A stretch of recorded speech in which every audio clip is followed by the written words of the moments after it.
The notification appeared on my phone at 11:37 at night, long after the house had gone quiet. At first, I almost ignored it. Late notifications from the bank were usually harmless things, automatic updates, payment confirmations, the kind of small financial noise that blended into the background of everyday life. But something about the number made me stop. The charge was large. Large enough that my brain immediately tried to remember when Ryan and I had last bought something expensive together. The name of the store appeared underneath the amount. A luxury jewelry boutique in downtown Chicago. I frowned and unlocked my phone fully, staring at the screen again as if the information might somehow rearrange itself into something that made sense. Ryan had texted me earlier that evening saying he was running late with a property showing. A couple from out of town wanted to see a house near the lake, and he said it might take longer than expected. That had sounded normal. Ryan worked in luxury real estate, and late showings were part of the job. But jewelry... I opened the credit card app and pulled up the transaction history. The purchase had gone through only a few minutes earlier. For a moment, I told myself it had to be fraud. That seemed like the easiest explanation. Someone must have stolen the card information. But as I scrolled down the list of transactions, something colder began forming in the back of my mind. Because the jewelry store wasn't the only unfamiliar charge. 3 weeks earlier, there was a dinner at a restaurant on Michigan Avenue I had never visited. A few days after that, a purchase from a designer handbag boutique, then a flower delivery service. I stared at the screen for a long time, trying to remember if any of those things had somehow involved me. But they hadn't. No new handbag had appeared in my closet. No flowers had arrived at the house. And Ryan had never mentioned taking me to that restaurant. The realization didn't arrive all at once. It crept in slowly, like a shadow spreading across the room. None of those purchases had been for me. I locked the phone and placed it on the kitchen table, staring at the quiet room around me. Our house sat in a quiet suburb outside Chicago, the kind of place where nothing dramatic ever seemed to happen. The neighborhood streets were lined with identical lawns and carefully trimmed hedges. At night, it felt almost peaceful enough to forget the rest of the world existed. Ryan and I had lived there for nearly 7 years. For most of that time, our life had looked stable from the outside. He built his career selling high-end homes. I worked from home as a financial analyst, spending my days surrounded by spreadsheets, investment reports, and market forecasts. We were comfortable. Not extravagant, but comfortable. At least that was the story Ryan liked to tell people.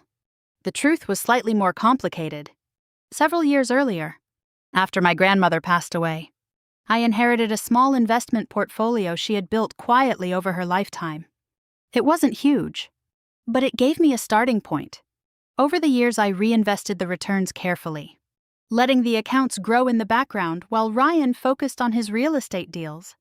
Most of the financial structure behind our life sat inside accounts I managed. Ryan knew about them, of course, but he had never cared much about the details. Numbers bored him. He preferred open houses and negotiations, the thrill of closing a deal. So when he insisted we open a joint credit card years earlier, something he said would make shared expenses easier, I agreed without much thought. Now that same card sat quietly inside the banking app on my phone, showing me a version of my husband I had never seen before. The clock on the wall ticked steadily while I scrolled through the transactions again. Restaurant, boutique, flowers, jewelry. Each purchase lined up perfectly with nights Ryan had told me he was working late. A strange heaviness settled in my chest. I didn't want to say the word yet. I didn't want to believe it. But the pattern was becoming harder to ignore. The front door finally opened a little after midnight. Ryan walked in carrying his briefcase, loosening his tie as he stepped into the kitchen. "Hey," he said casually when he saw me sitting at the table. "You're still awake." "I couldn't sleep," I replied. He poured himself a glass of water and leaned against the counter. "The showing went well," he said. "The buyers seemed interested. Might be an offer by next week." His voice sounded normal, relaxed, exactly the way it always did after a long day. I watched him carefully while he talked. For years I had trusted that voice without question. Tonight something felt different. I wondered if the man standing in front of me had just come from a jewelry store. I wondered who he had been buying that necklace for. But I didn't ask. Instead, I nodded and let him continue talking about work while I memorized the sound of his excuses. After he went upstairs, I opened the credit card app again. This time I began taking screenshots. Every transaction, every receipt, every detail. My heart still hurt. But another part of my mind had already started working in a different direction. If Ryan really was spending our money on someone else, then eventually another purchase would appear. And the next time the card was used, I planned to be ready to see exactly where that story led. The next morning I woke up earlier than usual, long before the sun fully reached the windows of our kitchen. For a moment I lay still, staring at the ceiling, hoping the uneasy feeling from the night before might disappear once daylight arrived. It didn't. The memory of the credit card transactions sat quietly in my mind, heavy and impossible to ignore. Ryan was already awake when I came downstairs. He stood near the coffee machine scrolling through his phone, dressed neatly for work. "Morning," he said without looking up. "I've got a busy day. A couple of showings and maybe a meeting downtown." His tone sounded completely normal. I studied him for a moment while pouring my coffee, wondering how someone could look so calm while hiding something so obvious. "Sounds like a long day," I said. "It probably will be," he replied with a small smile. 10 minutes later, he grabbed his car keys and headed out the door.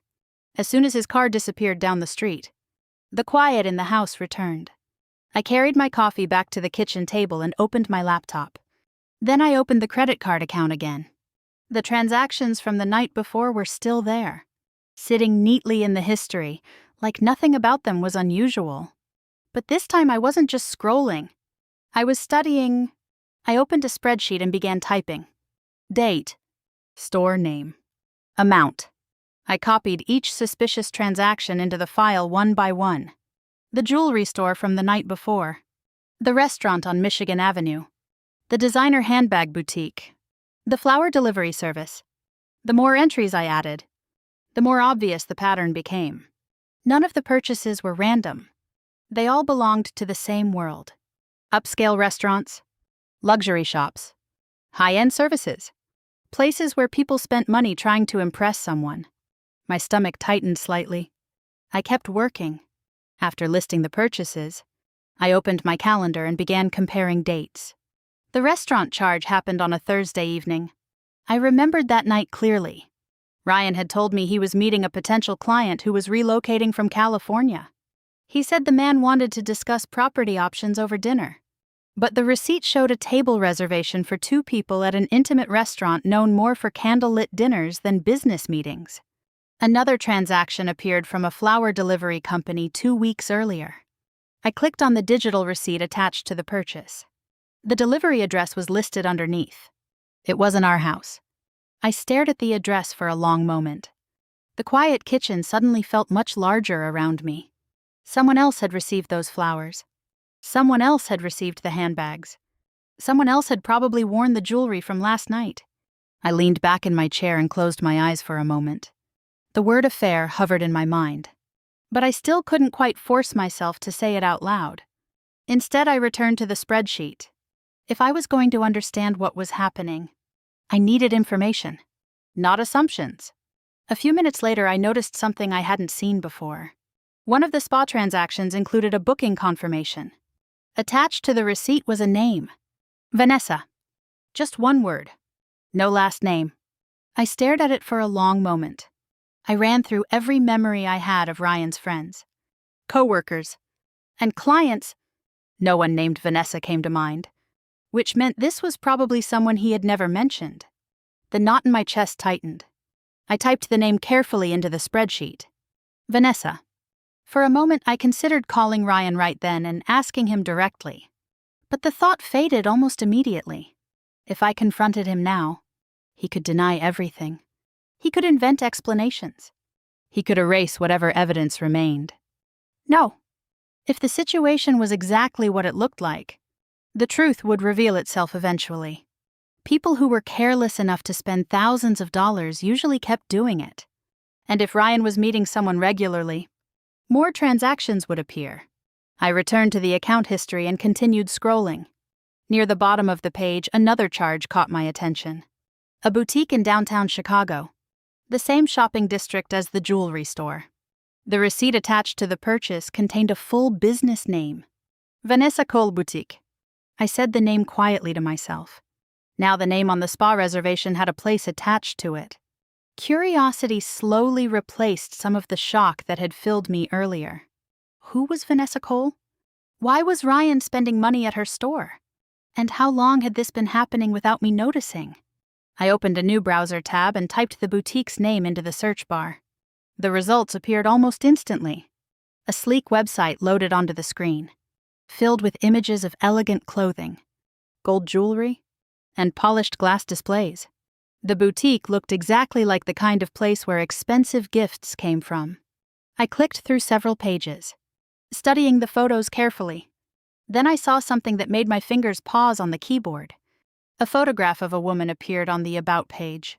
The caption beneath the picture read, Vanessa Cole, founder. She looked confident and stylish, standing in the middle of the boutique surrounded by racks of clothing and jewelry displays. Late 20s, maybe, beautiful in the polished, effortless way that came with living inside that world. I stared at the screen for a long moment. The name was no longer just a line in a spreadsheet. Now it belonged to a real person. And for the first time since the credit card notification appeared the night before, I felt the strange certainty that my quiet investigation was only beginning. Because if Ryan had been spending money at Vanessa Cole's boutique, then the next step was obvious. Sooner or later, I would have to see that place for myself. The name Vanessa Cole stayed in my mind long after I closed the laptop. It felt strange how a single name could suddenly shift the weight of an entire marriage. The house was quiet again that afternoon. Sunlight stretched across the kitchen floor, touching the edge of the table where my spreadsheet still sat open. Vanessa. Until yesterday. That name had meant nothing to me. Now it seemed connected to every expensive dinner, every bouquet of flowers, every purchase that had never made its way into my home. I reopened the laptop and typed the boutique's name into the search bar again. The website appeared immediately. Vanessa Cole Boutique. The homepage showed polished photographs of a storefront in downtown Chicago. Elegant displays. Soft lighting. Glass counters filled with jewelry and accessories. Everything about the place looked expensive. I scrolled slowly through the pages, studying every image. Then I opened the About section again. Vanessa's photograph appeared at the top of the page. She stood inside the boutique wearing a sleek black dress, smiling confidently at the camera as if she belonged exactly where she was. The description beneath the photo explained that she had built the boutique herself, styling luxury clients and hosting exclusive shopping events for people with expensive taste. I stared at the screen longer than I intended. There was something unsettling about how easily Ryan could have stepped into that world. I clicked the link to the boutique's social media page. More photographs appeared. Champagne glasses, designer handbags, elegant dinners in restaurants I recognized from the credit card statements. Vanessa posed in several of the pictures, sometimes alone, sometimes surrounded by friends. In one photo, she stood outside a restaurant with warm lights glowing behind her. I froze. I knew that restaurant. It was the same one from the transaction 3 weeks earlier. The one Ryan said he had visited with a client. I moved closer to the screen and checked the date of the photo. It matched the night of that dinner. A slow chill moved through me. The coincidence was too precise to ignore. Ryan hadn't been meeting a client that night. He had been there with her. I closed the laptop and sat quietly for a moment, letting the realization settle into something real. Until now, I had been working with numbers and receipts. But photographs were different. They told a story that was harder to deny. The afternoon passed slowly. By the time evening arrived, I had already made a decision. If I wanted to understand the truth, I needed to see that boutique myself. 2 days later, I drove into Chicago. The city looked exactly the way it always did: busy streets, crowded sidewalks, the distant noise of traffic echoing between tall buildings. But everything felt slightly sharper, as if I were seeing the world through a different lens. The shopping district was easy to find. Luxury stores lined the street, their large windows displaying clothes and jewelry that cost more than most people's monthly rent. I parked a block away and walked toward the boutique. Vanessa Cole Boutique sat between two other high-end stores, its glass windows reflecting the afternoon sunlight. From outside, I could see elegant displays arranged inside the shop. For a moment, I considered turning around, but instead, I opened the door and stepped inside. Soft music played quietly in the background. The interior smelled faintly of perfume and polished wood. Racks of clothing stood near the walls, while glass cases filled with jewelry lined the center of the room. A few customers browsed quietly. No one paid much attention to me as I walked slowly between the displays. Then I saw her. Vanessa stood near the back of the store, speaking with two women who appeared to be clients. She looked exactly like the photograph online. Confident, effortless, completely comfortable in that environment. For a moment, I wondered if she had any idea who I was. Of course she didn't. To her, I was just another customer wandering through the boutique. I moved closer to a display table and pretended to examine a bracelet while watching her from the corner of my eye. She laughed at something one of the women said. Her voice sounded light and relaxed. It was strange how normal everything seemed. Strange how easily two lives could exist side by side without colliding. I had just decided to leave when the door behind me opened. A familiar voice entered the room. Ryan. My body stiffened instantly. I didn't turn around right away. Instead, I stepped behind a clothing rack and glanced toward the entrance. Ryan walked inside holding a bouquet of flowers. Vanessa noticed him immediately. Her face brightened as she walked toward him. They greeted each other with the easy familiarity of people who had done this many times before. Ryan handed her the flowers. She smiled, leaning slightly closer to him as they spoke. I couldn't hear the words from where I stood, but I didn't need to. The way they looked at each other told me everything. In that moment, any remaining doubt inside me disappeared. Ryan wasn't just buying gifts at that boutique. He wasn't just a customer. He was involved with her. I waited a few seconds longer, watching them talk near the counter. Then I quietly walked toward the door. Neither of them noticed me leaving. Outside, the afternoon air felt cooler against my skin. Cars moved steadily along the street while people passed by carrying shopping bags. The world looked exactly the same as it had an hour earlier. But something inside me had shifted. Now I knew the truth. Ryan had been living another life right in front of me. And the most important part was that he still had no idea I had seen it. As I walked back toward my car, another thought slowly began forming in my mind. Ryan believed he controlled our financial world. He believed the credit card he used so confidently belonged to both of us equally. But the truth behind our finances was something he had never fully understood. And for the first time since discovering his secret, I began to wonder how much power that truth might give me. That night I sat alone in my home office long after Ryan had fallen asleep upstairs. The memory of the boutique kept replaying in my mind. Ryan walking through the door with flowers. Vanessa smiling when she saw him. The quiet familiarity between them. But something else had begun to replace the shock I felt earlier. Clarity. I opened the financial software on my laptop and signed into the account dashboard. Rows of numbers filled the screen. Investment balances. Savings allocations. Transaction histories. The quiet language of numbers that had shaped my daily routine for years. When life felt uncertain, numbers always gave me something solid to hold on to. I clicked through the different accounts connected to our finances. Retirement investments, savings funds, emergency reserves, and finally the account that supported the joint credit card Ryan had been using. For years that card had seemed like a simple tool for shared expenses. Groceries, geese, occasional dinners when we went out together. But the structure behind it was more complicated than Ryan had ever bothered to understand. The card was linked to a financial pool connected to several investment accounts. Accounts that sat under my name. Ryan was listed as an authorized user. That meant he could spend money with the card without thinking twice about it. But he didn't actually control the account itself. I did. I leaned back in my chair and stared at the screen.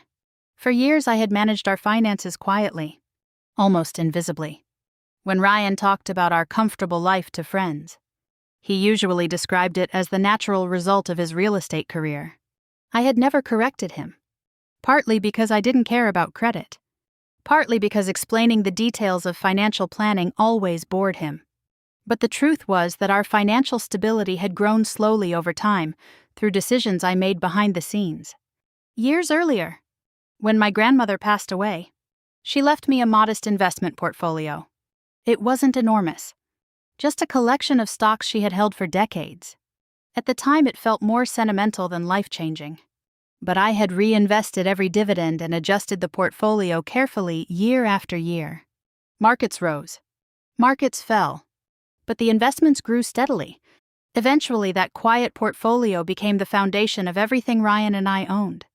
The house, the savings, even the credit card Ryan now used to impress another woman. I clicked into the credit card control panel and studied the settings. Transaction limits, spending alerts, temporary restrictions. Ryan had probably never looked at this screen in his life. To him, the card was simply something that worked whenever he needed it. But the authority behind it sat here, under my login, under my name. I closed my eyes for a moment and remembered the way Vanessa smiled when Ryan handed her those flowers. The anger I expected to feel never fully arrived. Instead, something colder settled into place. Understanding. Ryan hadn't just betrayed me. He had done it while assuming I would never question him. He believed the life we built was something he could use however he wanted. And he believed I would never challenge that. Upstairs, I heard the faint sound of Ryan moving through the bedroom, probably getting ready for bed. I closed the financial dashboard and sat quietly for a moment. Later that evening, Ryan came downstairs for a glass of water. He leaned against the kitchen counter while I sat at the table with my laptop still open. "You working late?" he asked casually. "Just reviewing some numbers," I replied. He nodded. "I've got a dinner meeting later this week," he said. "A client from downtown wants to talk about some properties."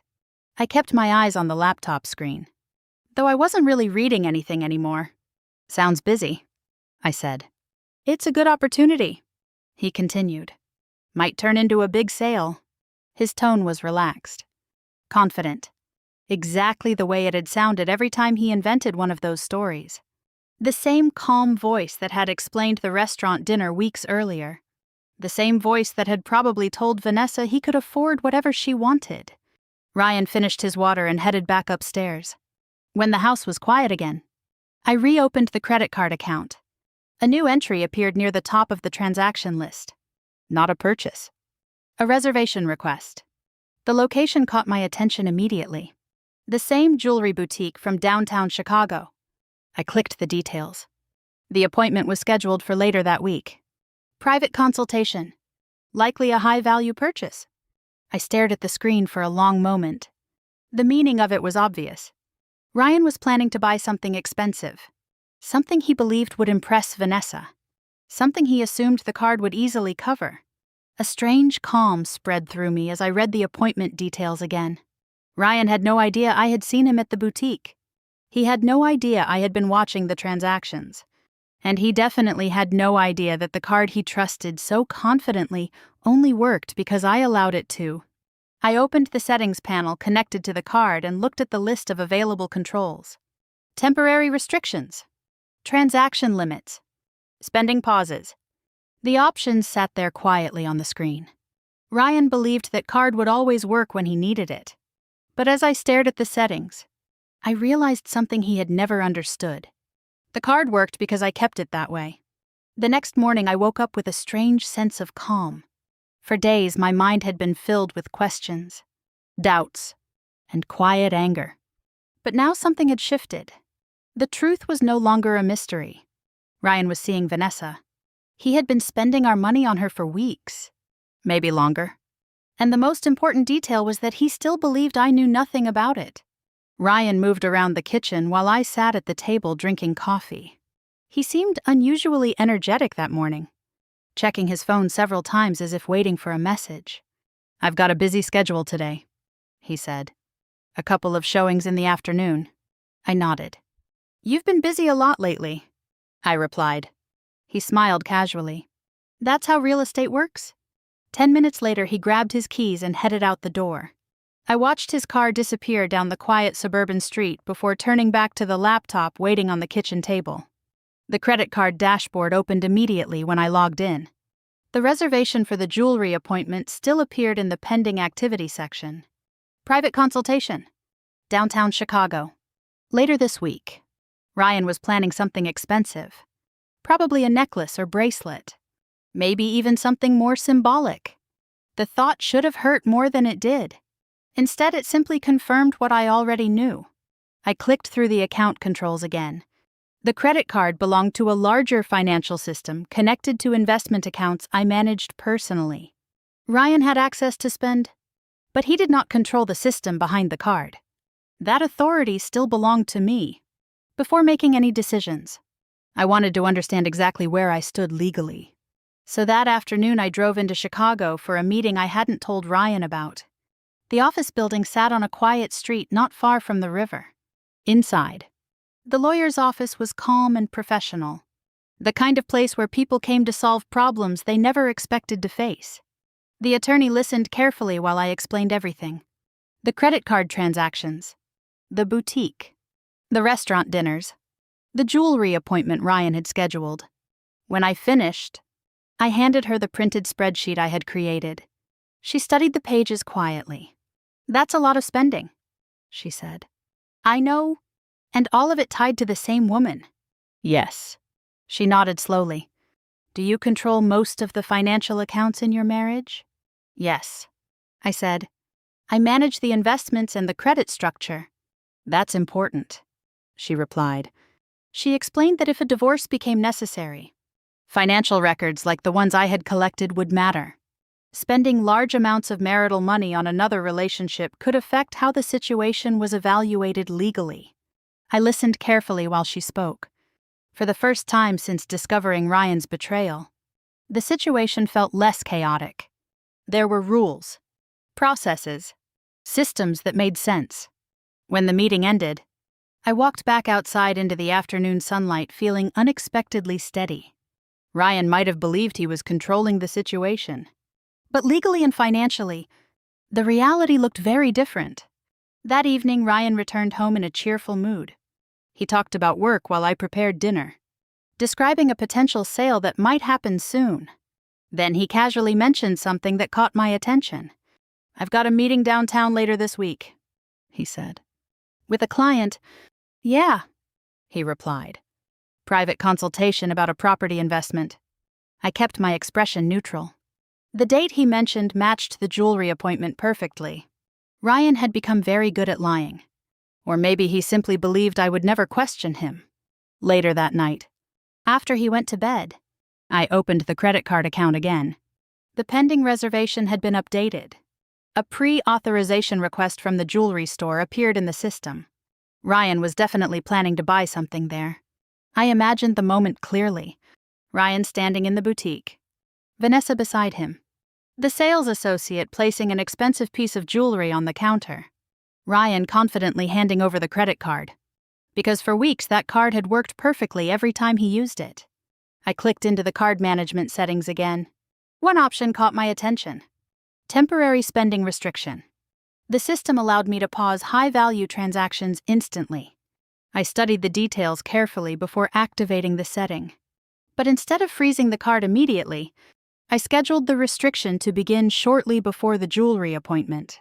Ryan would still walk into the boutique with confidence. He would still present the card to the cashier. But when the payment processed, the system would reject it.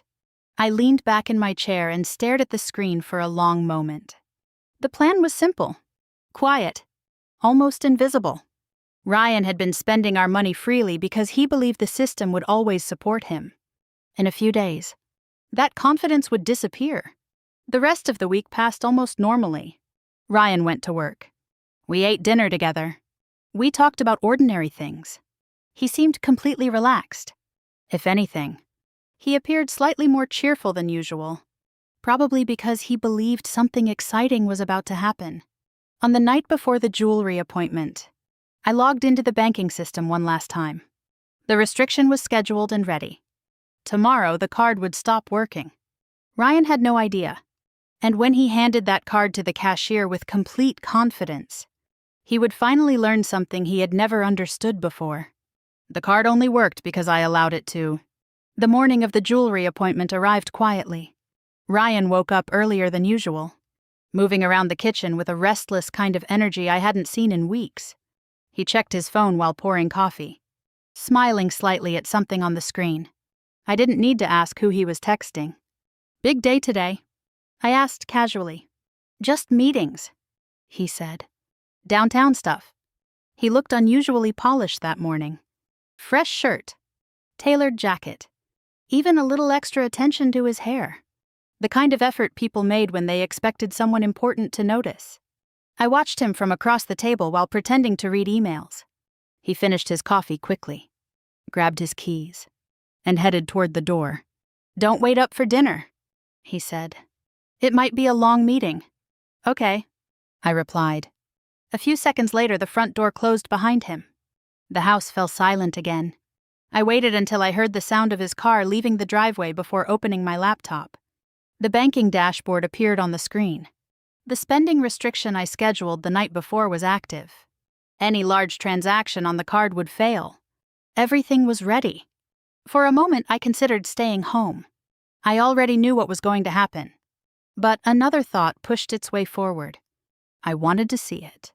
So an hour later, I drove into downtown Chicago. The city was already alive with traffic and pedestrians moving through the streets. Office workers hurried past storefronts while taxis and delivery trucks filled the lanes of traffic. I parked near the shopping district and walked toward the street where Vanessa's boutique sat between two luxury stores.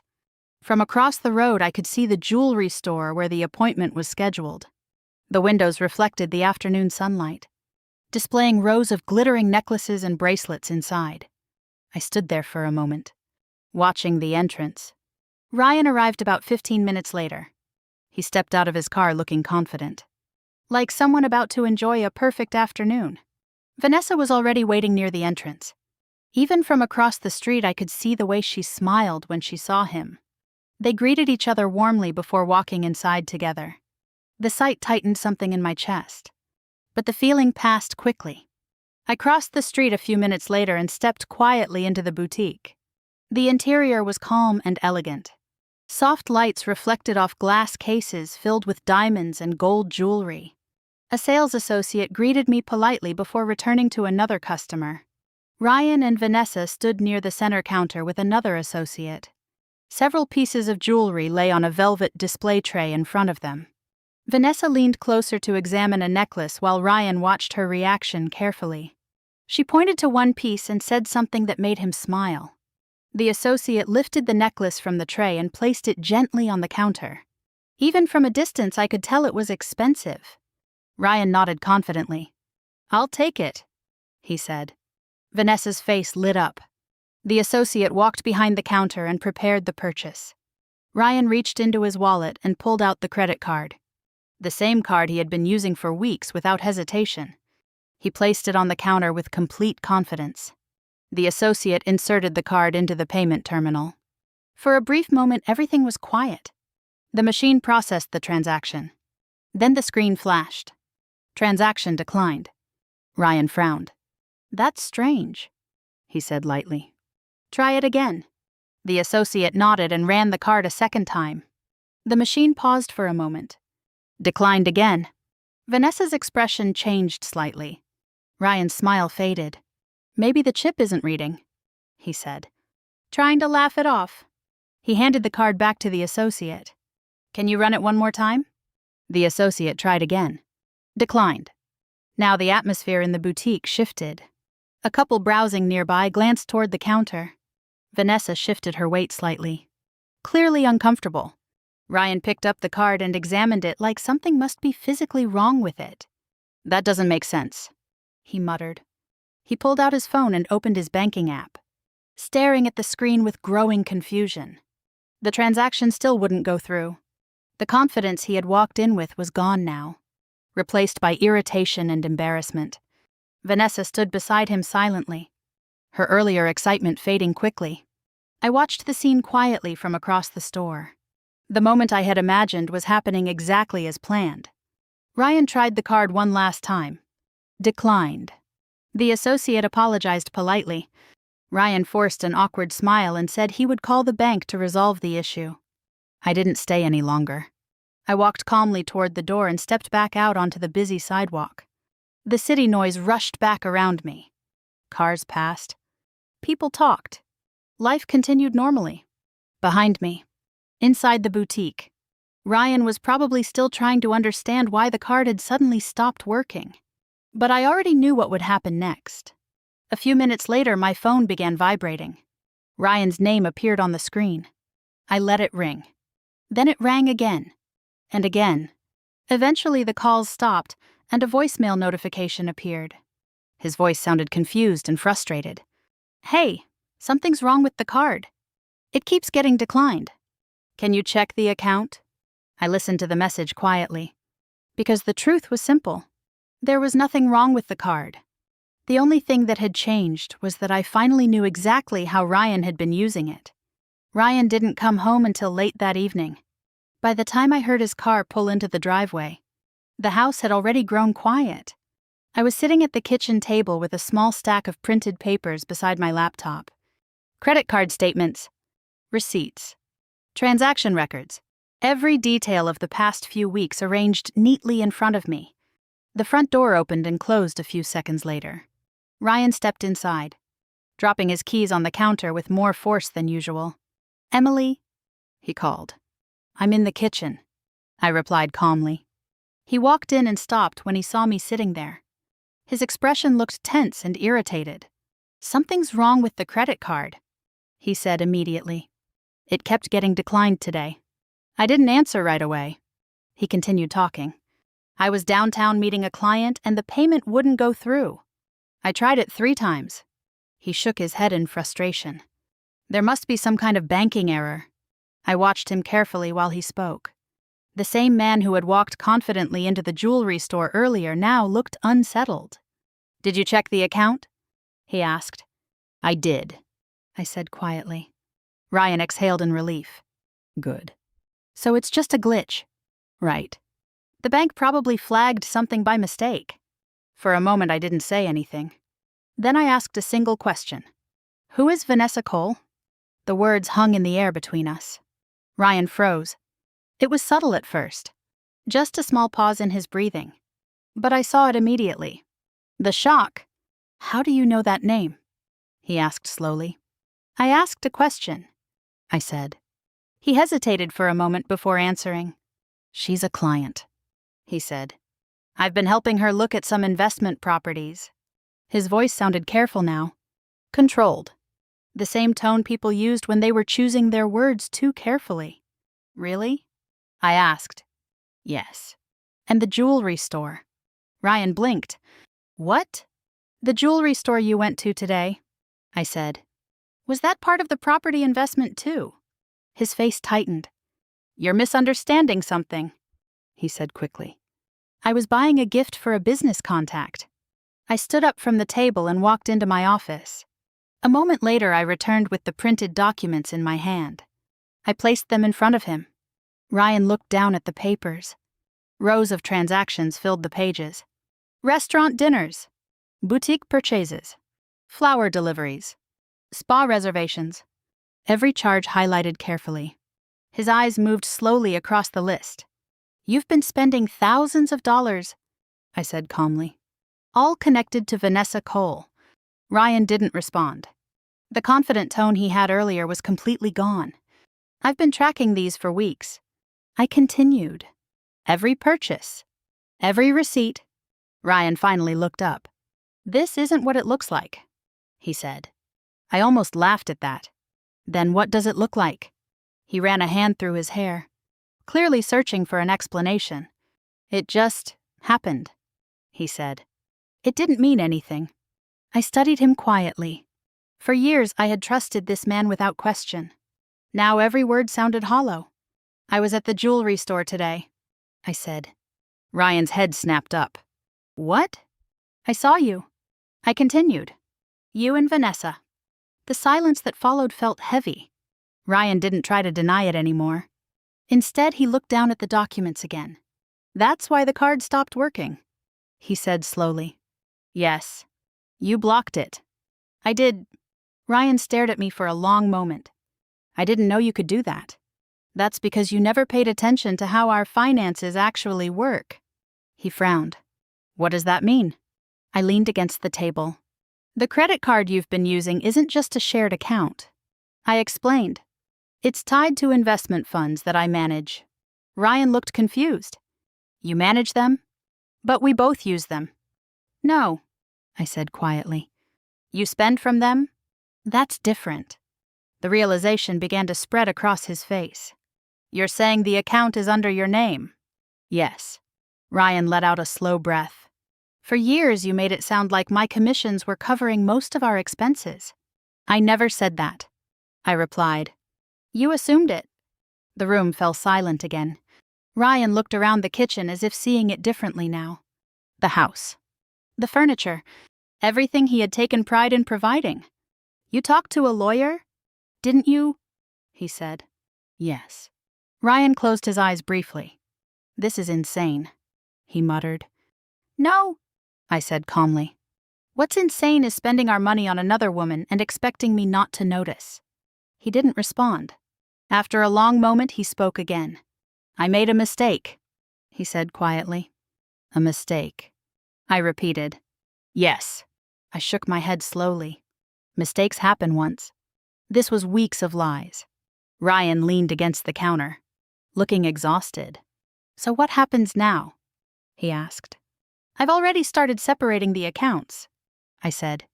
"And the lawyer is preparing the paperwork." Ryan stared at me. "For divorce." "Yes." The word seemed to drain the last bit of color from his face. All the confidence he had carried for weeks was gone now. The illusion he had built around himself had finally collapsed. Before walking away, I said one last thing. "The card declining today wasn't the real problem." Ryan looked up. "It was just the first moment you realized you don't control the life you thought you did." The morning after our confrontation felt strangely quiet. Ryan moved around the kitchen like a guest in someone else's house. Careful with every step. Careful with every word. The confidence he used to carry was gone, replaced by a kind of uneasy silence. We barely spoke during breakfast. For years, our mornings had followed the same routine. Coffee, quick conversations about work, plans for the evening. Ordinary things that once felt stable. Now everything between us felt different. Ryan left for work without saying much more than a short goodbye. The front door closed behind him, and the house fell into a calm silence I hadn't felt in a long time. For weeks, my life had revolved around discovering the truth about his secret life. The receipts, the transactions, the boutique, the moment in the jewelry store. Now that the truth had finally surfaced, something unexpected happened. The tension that had been building inside me slowly began to fade. Not completely, but enough to let me breathe again. Over the next few days, the changes began quietly. I followed the advice my lawyer had given me during our earlier meeting. Accounts were reviewed. Financial access was adjusted. The systems Ryan had been using so casually were separated and reorganized. The joint credit card was no longer active. Several investment accounts were placed under restricted access. Ryan watched the process unfold with a mixture of disbelief and frustration. For the first time in our marriage, he was seeing the financial structure behind our life clearly. The investments, the savings, the long-term planning that had quietly supported everything we owned. For years, he had believed his real estate commissions were the reason our life looked the way it did. Now he understood that the foundation had been something else entirely, something I had built slowly in the background. The conversations between us became shorter with each passing day. Ryan apologized more than once. He said the relationship with Vanessa hadn't meant anything serious. He said he regretted everything, but the words no longer had the power they might have carried months earlier. Trust doesn't disappear all at once. It erodes slowly, and by the time someone notices the damage, the foundation is usually already gone. Not long after our confrontation, Ryan stopped seeing Vanessa. I didn't ask him about it. I didn't need to. Without the expensive dinners and gifts he had been using to impress her, The relationship faded quickly. In the end, it turned out to be exactly what it had looked like from the beginning. A fragile illusion built on borrowed money and borrowed confidence. The legal process began soon after that. Meetings with lawyers became part of my routine. Documents were reviewed. Assets were evaluated. Every detail of our financial history passed through careful analysis. Ryan attended some of the meetings quietly, saying little. The man who once believed he controlled everything now looked more like someone trying to understand a story he had never really read. Months passed. The house eventually sold. Some of the investment accounts were reorganized. Life continued moving forward in ways that felt unfamiliar at first, but slowly became normal again. One afternoon, I found myself walking through the same downtown district where the jewelry store was located. The streets looked exactly the same as they had the day everything changed. People moving quickly along the sidewalks. Luxury storefronts reflecting sunlight in their windows. For a moment, I stopped across the street from the boutique. The same one where Ryan's card had been declined. Where the silence had filled the room as the payment terminal rejected the transaction again and again. That moment had seemed dramatic at the time. But looking back now, I realized something important. The card declining wasn't really the beginning of the story. It was the end of it. The truth had already been unfolding long before that day. The receipts, the late nights, the quiet feeling that something wasn't right. The declined card was simply the moment the illusion collapsed. And once that illusion disappeared, everything else became clear. I turned away from the boutique and continued walking down the street. My life no longer revolved around Ryan or the mistakes he made. It revolved around the choices I made next. Because sometimes revenge isn't loud. It isn't dramatic. Sometimes it's simply the moment you stop allowing someone to take advantage of your silence.